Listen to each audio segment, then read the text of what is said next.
Hey guys, कैसे हैं आप सब लोग। सो आज हम शुरू करने जा रहे हैं अकाउंट्स का नया सेशन हमारा, जो होगा अकाउंटिंग साइकिल। अकाउंटिंग की साइकिल, ये साइकिल नहीं, अकाउंटिंग की साइकिल, ये वाली साइकिल। तो आज हम पढ़ेंगे अकाउंटिंग की साइकिल। और हम, आपको पता है हम कैसे पढ़ते हैं, हम पढ़ते हैं एग्जाम्पल से। एग्जाम्पल से ही शुरू करेंगे आज भी हम। तो अकाउंटिंग साइकिल में क्या होता है, तो लेट सपोज कीजिए आप कि ये एक बंदा है जिसका नाम है चिंतामणि। चिंता लेता रहता है और उसे चिंता होती रहती है कि अकाउंट्स कैसे पढ़ूंगा मैं, अकाउंट्स कैसे समझूंगा मैं। तो आज हम इसे पढ़ाएंगे अकाउंट्स। तो चिंतामणि के पास क्या है, इसके नोट, इसकी जेब में है नोट, बहुत सारे नोट। तो ये आज उसमें से 10 रुपए निकाल के लाया अपनी गड्डी में से, करारी गड्डी है उसकी, और उसमें से बैंक की गड्डी में से ताजे ताजे नोट लेके आए। तो 10 का नोट एक निकालते हैं। अब ये कहता है मैं लेस खाने जाऊंगा। अकाउंट्स कर करके उसका थोड़ा दिमाग पक गया है और वो जाएगा लेस खरीदने। तो लेस खरीदने गया, ये ब्लू वाला लेस खरीदने गया, ब्लू कलर से लिखा हुआ है।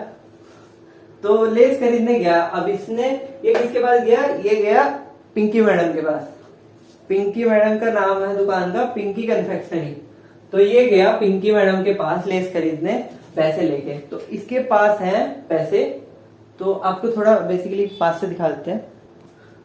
तो यहाँ हम आ जाते हैं, चिंतामणि के पास हमारे 10 रुपए थे और उसने पैसा दिया और लेस ले लिया पिंकी मैडम से। अब पिंकी मैडम ने उसे लेस दे दिया और मनी ले ली। सो हम आ जाते हैं अपना वापस हमारी साइकिल पे। एग्जाम्पल से हमने समझा कि चिंतामणि ने मनी दिया और लेस का पैकेट मिला इसे। अब इसको, ट्रांजैक्शन को रिकॉर्ड कर देंगे हम पूरी साइकिल में। सोर्स डॉक्यूमेंट से लेके पूरा बैलेंस शीट तक हम इसे रिकॉर्ड करेंगे। अब सोर्स डॉक्यूमेंट में क्या क्या लिखते हैं हम, क्या करते क्या हम, इसमें हम लिखते हैं नरेशन। नरेशन कैसे लिखेंगे, Chintamani gave ₹10 and took a packet of less. Chintamani ने 10 रुपए दिए और एक लेस का पैकेट ले लिया, जो हमने एग्जाम्पल में बताया था। इसकी एक समरी बना के हमने नरेशन में लिख दी, इंग्लिश के शब्दों में, सिंपल एकदम। उसके बाद हम क्या करेंगे, सोर्स डॉक्यूमेंट से हम आएंगे जर्नल एंट्री पे। अब जर्नल एंट्री में क्या होगा, आप पास करेंगे एंट्री, जर्नल एंट्री को। अब उसे कैसे पास करेंगे, अब आपके पास आपने क्या दिया और क्या आया। आपने क्या दिया, कैश, मनी दिया आपने। इस एग्जांपल में हमने बताया कि चिंतामणि ने मनी दिया और उसके पास आया लेस। तो जो आया उसे debit, less account debit to cash account. Cash आपका गया, तो less account debit to cash account. इसे हम पास कर देंगे एस फॉर्मेट का, यहाँ डेबिट या क्रेडिट, यहाँ पे डीआर डॉट लगा देंगे, अकाउंट टू अकाउंट। उसके बाद इस जर्नल एंट्री को हम लेजर में पोस्ट करेंगे। लेजर क्या होगा, एक लेस अकाउंट होगा, यहाँ पूरा अकाउंट बनेगा एक। उसके बाद कैश बनेगा, कैश अकाउंट में बाय लेस अकाउंट और लेस अकाउंट में टू कैश अकाउंट डाल देंगे हम। इसको डिटेल में हम आगे पढ़ेंगे, अभी हम साइकिल समझ लेते हैं पहले। तो हमारे लेजर में चला गया ये, मतलब जो जो अकाउंट्स बनते हैं, ये जो अकाउंट डाला है इसका हम ऐसे एक अकाउंट बना देंगे। यहाँ डेबिट, यहाँ क्रेडिट।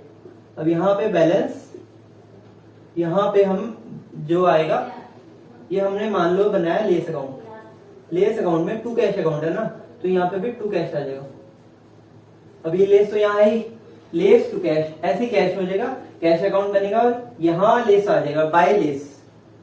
तो ऐसे हमारा अकाउंट्स बन जाएंगे। जो अकाउंट बनेंगे बेसिकली वो हमारे होंगे लेजर। अब लेजर के आगे क्या होगा, हमारा होगा ट्रायल बैलेंस। बैलेंस में क्या आएगा, बैलेंस ही आएंगे ऑब्वियसली। तो ट्रायल बैलेंस में सारे बैलेंसेस आपको एक समरी बना के एक जगह इकट्ठे करके, यहाँ डेबिट, यहाँ क्रेडिट। देखो ये यहाँ डेबिट के बैलेंसेस सारे, यहाँ क्रेडिट के। डेबिट के जैसे कैश हो गया, एसेट हो गया, ये सारे डेबिट के बैलेंसेस है। और जो भी लाइबिलिटीज, कैपिटल, ये सारे क्रेडिट के बैलेंस आ जाएंगे। या बैंक ओवरड्राफ्ट, कोई लोन हो गया, ये सारे क्रेडिट में आ जाएंगे आपके बैलेंसेस। ट्रायल बैलेंस में सारे बैलेंसेस आपके समराइज फॉर्म में डाल के रख देंगे। उसके बाद हमारा आता है profit and loss account. Profit and loss account में अगर मैं सिंपली कहूं तो इसमें क्या होगा, आपके इनकम्स एंड एक्सपेंडिचर्स आएंगे, उससे आपका प्रॉफिट या लॉस निकलेगा। इनकम एक्सपेंडिचर कैसे आएंगे, ये आपका P&L बन गया। इसमें क्या आएगा, यहाँ पे बाय सेल्स,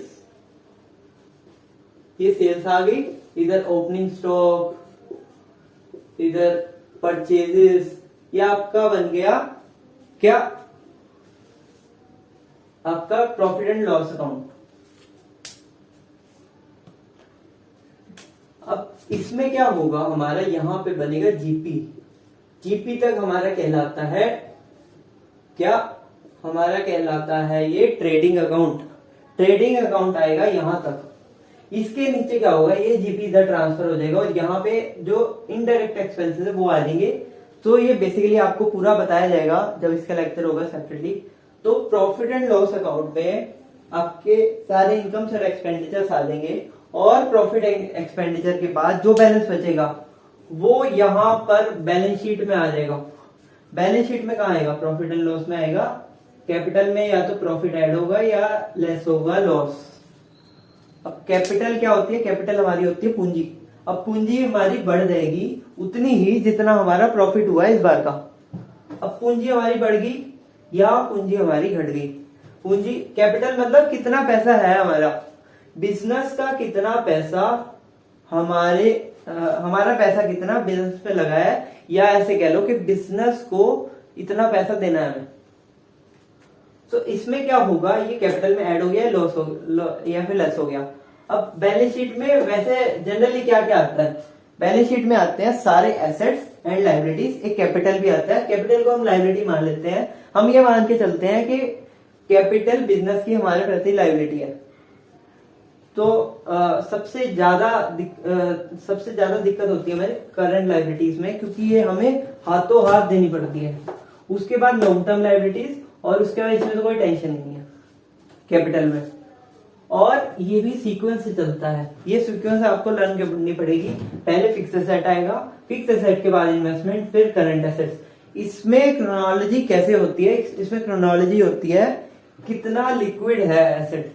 लिक्विड मतलब कि हम उससे पैसा लेने जाएं तो कितनी जल्दी मिलेगा। अब फिक्स एसेट आपके क्या है, बिल्डिंग है, बिल्डिंग आप बेचोगे, कितना टाइम लग जाता है बिल्डिंग को बेचने में, साल लग जाता है जनरली, तो इसमें तो काफी टाइम लग जाएगा। उसका इन्वेस्टमेंट इसमें आती है नॉन करंट इन्वेस्टमेंट यहाँ आएगी और करंट आएगी करंट एसेट्स में। अब नॉन करंट इन्वेस्टमेंट जैसे आपने कोई बॉन्ड्स खरीद रखे हैं, शेयर्स खरीद रखे हैं, या फिर कहीं और इन्वेस्टमेंट कर रखा है, अपने कैपिटल एसेट्स में इन्वेस्टमेंट कर रखा है जो बिजनेस से रिलेटेड नहीं है चाहे, तो ये इन्वेस्टमेंट में आ जाएंगे, नॉन करंट इन्वेस्टमेंट्स में। और उसके नीचे आएंगे करंट एसेट्स। करंट एसेट्स क्या होते हैं, करंट एसेट्स वो होते हैं एसेट्स जिसमें 12 महीने के अंदर अंदर पैसा आने की संभावना है। तो करंट एसेट्स में क्या आएगा, स्टॉक, डेटर्स, कैश और करंट इन्वेस्टमेंट और भी कुछ आ जाएंगे। सो स्टॉक से आपको एकदम पैसा रियलाइज हो जाता है, डेटर से भी आपको 1 साल के तो अंदर हो जाता है, नहीं तो बैड डेट या फिर दूसरे अकाउंट्स में चले जाते हैं मतलब। और कैश स्टॉक का है रियलाइज, और इससे ज्यादा क्या रियलाइज होगा। तो ये आपकी पूरी अकाउंटिंग साइकिल बन जाती है।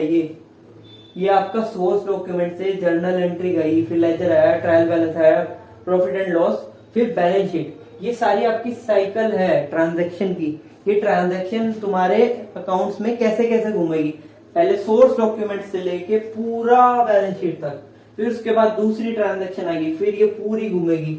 मान लो चिंतामणि आज लहसुन खरीदता, अगले दिन कुरकुरे खरीदता है, तो कुरकुरे खरीदने की पूरी सोर्स डॉक्यूमेंट बनेगा, फिर जनरल एंट्री बनेगी, फिर लेजर में जाएगा इसका बैलेंस, फिर ट्रायल बैलेंस में जाएगा, P&L में जाएगा, बैलेंस शीट में जाएगा। तो ऐसे चलता रहेगा, ये साइकिल चलती रहेगी। जितनी ट्रांजैक्शन होगी उसकी एक एक ट्रांजैक्शन की पूरी साइकिल में रेलेवेंस आएगी। अब आप सोच रहे होंगे ऐसे सर परेशान हो जाएंगे लोग कि आप चिंटू ने सिर्फ एक लेस खरीदा, वो सीधा ही लिख देता कि भाई मैंने इतना लिया है। लेकिन ऐसा नहीं होता है, बिजनेस में बहुत सारी चीजें देखनी पड़ती है। आप तो 2 ट्रांजैक्शन देख रहे हो, अगर 1 लाख ट्रांजैक्शन है तो नरेशन 1 लाख बंदा कौन पढ़ने बैठेगा। अगर वो चिंतामणि की पोजीशन देखना चाहे तो वो तो बैलेंस शीट में आके देखेगा ना, वो थोड़ा नरेशन पढ़ने बैठेगा 1 लाख, उससे तो पक्का ऐसे ही है। और आपका काम है, आप अकाउंटेंट है, आपको चुटकी में सॉल्व करना है सारा कुछ, और सबको ये बताना है कि बिजनेस की पोजीशन ये है। वो बर्ड आई व्यू से देख पाए, मतलब एकदम देखे, एकदम उसे समझ आ जाए कि क्या बिजनेस की पोजीशन है। तो आप क्या करोगे, ये सारी साइकिल से चलेंगे। तो आप तो सर कह रहे होंगे सर आप परेशान हो जाओगे, मतलब 1 लाख ट्रांजैक्शन और ये कितने स्टेप है, 6 स्टेप है, तो 6 लाख स्टेप से आप चलोगे। नहीं, ऐसा नहीं होता है। प्रैक्टिकल लाइफ में पूरा सॉफ्टवेयर पे चलता है। आप बस जर्नल एंट्री डालोगे भी, नीचे इसके नरेशन को, जर्नल एंट्री के नरेशन डाल दोगे। जैसे इसमें क्या आएगा, बीइंग लेस बोट, तो इसमें आपने लेस खरीदी, ये नरेशन डाल दी। तो ये आप सॉफ्टवेयर में, जैसे कोई टैली किसी ने देखा हो, तो जर्नल एंट्री डाल देंगे आप इसकी और नीचे नरेशन लिख देंगे, तो ये दोनों स्टेप तो कवर ही हो गए। उसके बाद लेजर में वो अपने आप पोस्ट करेगा, ट्रायल बैलेंस में अपने आप करेगा, P&L में भी अपने आप करेगा और बैलेंस शीट में भी अपने आप करेगा। तो ये जर्नल एंट्री से सारा खेल रचाया जाता है। जर्नल एंट्री के बेशक इसके नीचे ही ये आ जाएगा नरेशन, सोर्स डॉक्यूमेंट से देख के हम, सोर्स डॉक्यूमेंट क्या होता है, सोर्स डॉक्यूमेंट होता है जैसे चेक हो गया हमारा, और भी कोई रिसीट्स हो गई, मतलब कागज पत्री पे कुछ लिखा हुआ है उसे सोर्स डॉक्यूमेंट कहेंगे। तो इन सब से साइकिल बना के ये सब चलती रहेंगी और हमारा अकाउंटिंग साइकिल बन जाएगा। तो अब हमारा अकाउंटिंग साइकिल आपको समझ आ गया होगा।